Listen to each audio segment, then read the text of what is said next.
A lot of the really great horror movie premises come from something that the audience has experienced themselves. Hearing strange noises in your house, hearing a twig snap in the darkness, going on vacation with a group of friends to a remote location with no cell service or no means to contact for help.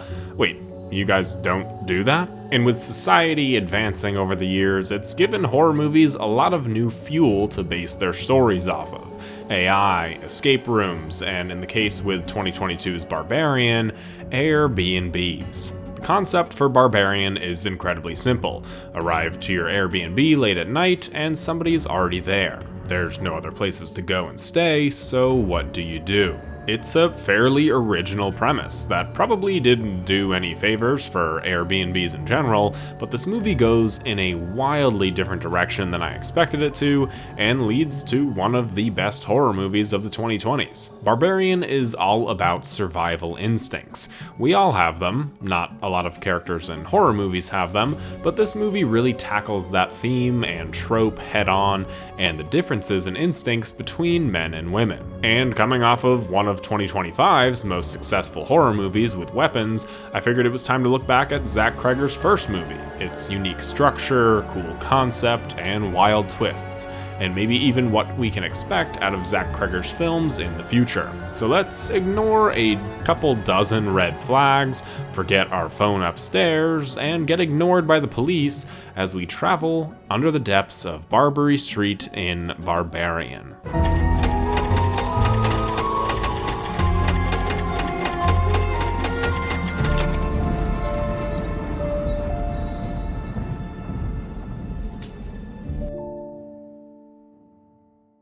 So for those who haven't seen the movie, I highly advise that you do so and watch it before continuing with the video, but for those who have seen it and need a refresher, Barbarian is about a woman named Tess who's in Detroit for a job interview. She arrives late in the night at her Airbnb, but can't get in because the key is missing. When a light turns on in her Airbnb and she knocks on the door, a man answers who says that he's actually renting the house, so he invites her inside so that way they can try and work through the situation. All around, this entire situation seems sketchy, and it is, just not for the reasons you think. That's about all the synopsis I can give without going super into detail, but from this point forward, this will be a spoiler-filled video. Now, this entire first act was based off of a short story that writer-director Zach Cregger wanted to do, and when you learn that bit of information, this actually makes a lot of sense with how the rest of the movie plays out. Having Bill Skarsgård play this seemingly dangerous or untrustworthy person is such a great casting choice because we've seen this guy in a horror movie before,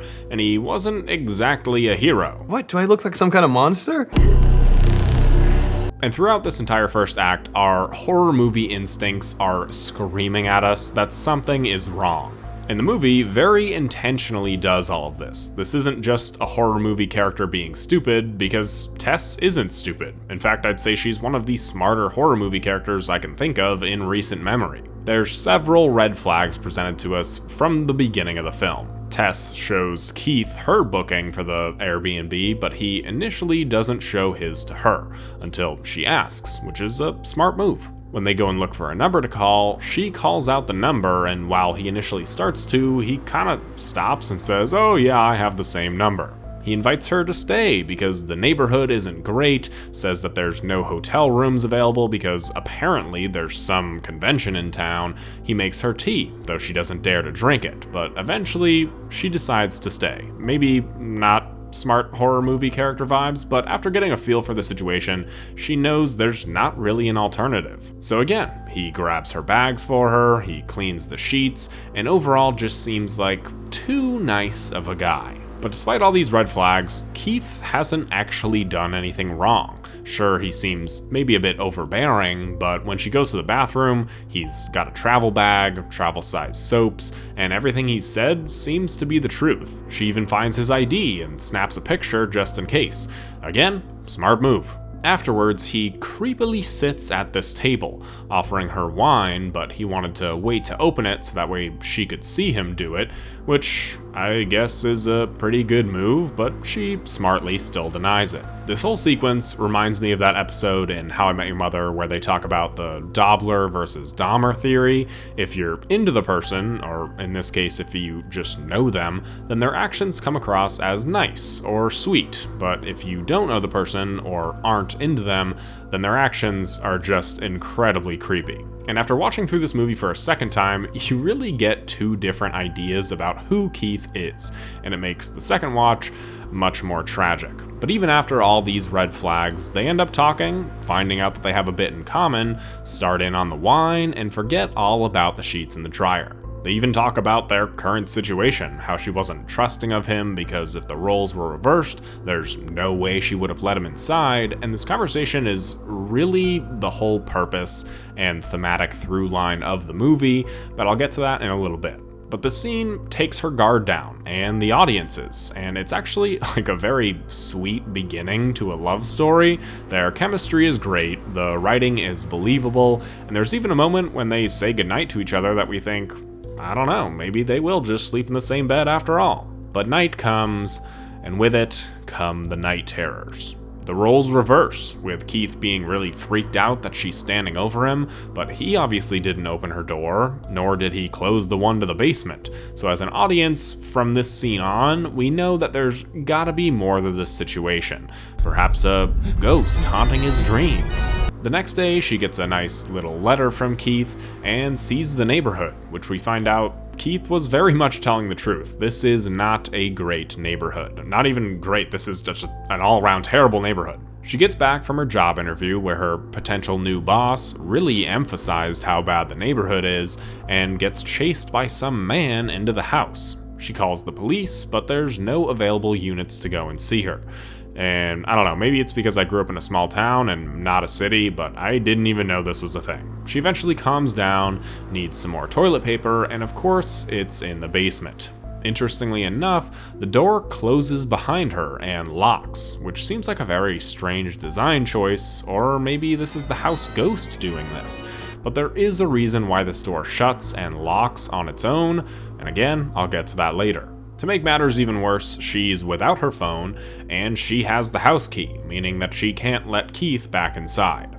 All around, a bad situation that gets even worse when she looks around the basement and finds a hidden door. But at least she does the sensible thing. Nope. Again, smart horror movie character. At least for a little bit, because curiosity gets the better of Tess, and she goes down this dark hallway, finding maybe the worst possible thing that she could find. Keith gets home, and when she tries to discuss what she finds, the way that Keith tries to keep her from leaving makes our suspicions of him raised to 10 once again. He doesn't understand what she's saying and the severity of the situation. Maybe she could have explained it a bit better. And I can't just be running off in a panic because there's a room downstairs with a bed and a bucket. But he goes down to check out the room, and strangely enough, he doesn't come back. If our suspicions were at a 10, now they're at 11. She calls out for him, even going to investigate, but he's nowhere to be seen. And yet another door is found, leading even further underground this time, and when she calls out for his name, he answers back, calling for help. She descends the stairs and into a series of tunnels where she actually finds Keith, at least for a second, before we get one of the most effective scares in a movie I've ever seen. And this is really when that short film that Zach Cregger planned on making ends, because despite this crazy ending, this really would have worked as a short film with a really depressing ending. And I think this whole concept really outshines the rest of the movie because the first act feels the most planned out, the most concrete, and overall the most solid part of the movie. Then we basically cut to a different movie, with Justin Long driving down the highway when he gets a call from his agents about how he's dropped from a TV show for very serious allegations that a co-star said about him. AJ, of course, denies these allegations, but very soon his agents drop him, the story is public, and he's in legal trouble. With money running low, he goes to one of his rental properties in Detroit, and then all of the dots start making sense. But this is a very purposeful, tonal whiplash. We're seeing two different worlds of people here going through completely different situations, and when he gets to the rental property, both Tess and Keith's stuff is still there, which annoys him, but doesn't really cause him to investigate. He goes out to get drinks with his friend, aka Zach Kreger himself, where even by AJ's own account, the dude is absolutely guilty of what he was accused of. AJ is a broken and entirely misguided individual. I can't even say his heart is in the right place, because it isn't. He's focused on how this is going to affect him financially, and of course, how he can get the most money out of this property, finding the hidden passageway and even the tunnels, with not a care in the world about the situation he's walking backwards into. There's a moment earlier where he talks with his mom on the phone. She brings up his dad and how he really wants to see him, but AJ doesn't really believe his father actually wants to see him. And this is really all the background we get on AJ as to maybe why he is the way he is, but from all the other evidence, we're not really given any reason to root for him. Maybe to find Tess, but that's it. Really, the only reason to like him is that he's being played by Justin Long, who has a long time before this movie perfected the comedy horror character.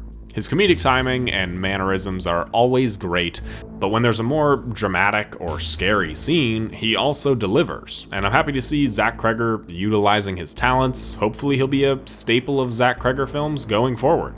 But anyways, AJ doesn't exactly react the same way Tess did when he finds the tunnels, or like any normal person would, because he just sees it as a way to make more money on the house.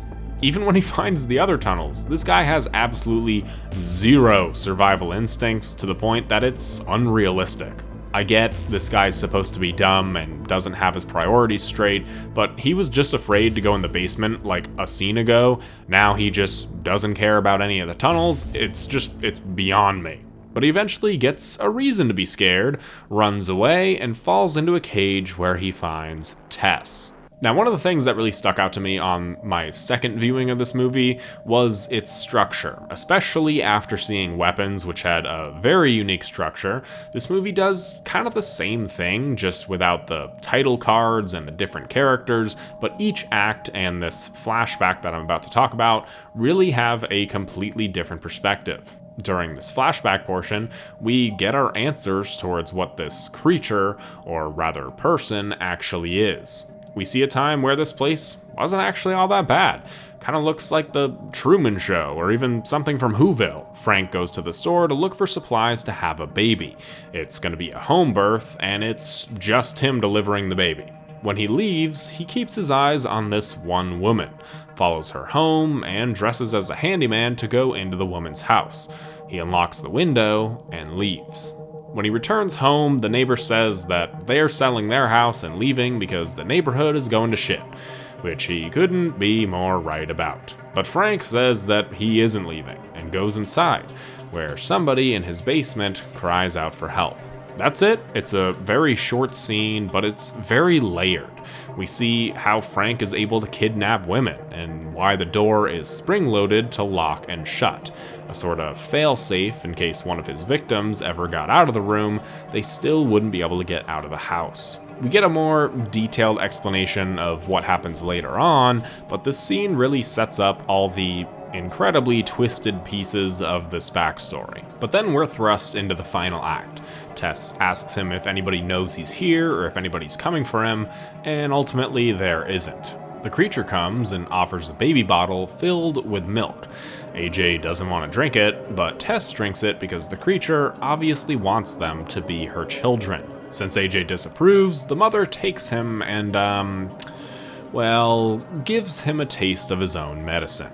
Now this scene, and really this entire final act, goes all the way back to what Tess was saying in the beginning with Keith. And I'm paraphrasing here, but she says that women have had to endure terrible things for a long time, and they've had to gain that extra survival instinct, something that clearly she has. She puts up with stuff she doesn't want to deal with, and still makes it out, a trait that AJ obviously lacks. I don't want to be here. Do you think I want to fucking be here? She escapes the house with help from the man from earlier, who says that there's worse things in the house than just the woman, but she also comes out at night, so Tess better be gone. And I feel like, I don't know, he could have mentioned this stuff a lot earlier in the film instead of just screaming, "Hey girl," to her when she was going in the house. But hey, I mean, not everybody in this movie is smart. AJ also eventually escapes and finds a room at the end of the hall, a room that even the mother doesn't want to go near. Inside the room, AJ finds Frank, and even the dress of the woman from the flashback. He also finds a series of tapes from each of the man's victims, something that finally resonates with AJ as inherently wrong. Frank ends up getting a gun, and through a series of events, AJ actually ends up with it by the time he leaves. Meanwhile, Tess contacts the police, but they ultimately don't believe her story and think of her as just another drug addict in this terrible neighborhood. Now, if I didn't know any better, I'd say that Zach Cregger has a real issue with the police, judging by this movie and Weapons. Makes me kind of glad he's not making a Resident Evil 2 adaptation with Leon, because he would probably not like him very much. Bent on getting AJ out of the house, Tess returns, runs down the mother, and goes inside to get him, who thanks her by shooting her. They leave, notice that the mother is missing, and without any car to get away since Tess's is trashed and AJ's keys are in the basement, they go to the water tower. This is where AJ has a realization that he might be a bad person who did a bad thing, but he can only try to make it right, talking about both his past actions and, of course, shooting Tess. The man informs them more about the origins of the mother and how this results from a line of inbreeding, how the mother is probably up to 40 years old, which makes me question the timeline of this movie quite a bit, and if that's actually true or not. This flashback scene takes place in 1982, and since Frank was prepping for presumably his first home birth, this would make the mother at least like 2 generations of inbreeding down, at least I'm guessing. I'm not an expert, but I think the mother can't be 40 years old, and if she is, then perhaps Frank wasn't the first to do this. Or this wasn't the first mother to escape and come out at night, which I think is far more likely. But anyways, we get the corniest scene in the movie. And she ain't never came in this motherfucker. They get to the top of the tower, and all that development and breakthrough in AJ's mind goes right out the window as he throws Tess from the building so that way the mother has to go and save her. He goes down, and again, avoids any and all accountability, blaming her rather than himself, saying that, "Oh, Tess, you slipped, and you have to understand my perspective," which is very similar to the things he was saying when he made a phone call to his former co-star earlier in the movie. But I think this, again, goes back to Keith and Tess's words at the beginning. Women have had survival instincts, not only for themselves, but for other people, hence Tess going back to save AJ, and the mother diving over the railing to save Tess. AJ's survival instinct was just for himself. He shoots at the first sign of danger and does whatever he can to save himself, but that ultimately doesn't work. There's a reason why there's a trope of final girls, the last person to survive a horror movie, and I think this movie speaks to that survival instinct that a lot of men just don't have. Speaking as a man myself, I've never been afraid to walk down the street alone at night, but I know that's not the same case for the women in my life, and that's ultimately what this movie is about. That's ultimately where the whole final girls trope came from. This movie really just puts words to why it's a trope. And no, this is not a females are superior to males story, girl boss, whatever you want to say, so miss me with all those comments. It's about how there's a fundamental difference in survival instincts, and how Tess was able to survive while AJ, and unfortunately Keith, weren't able to.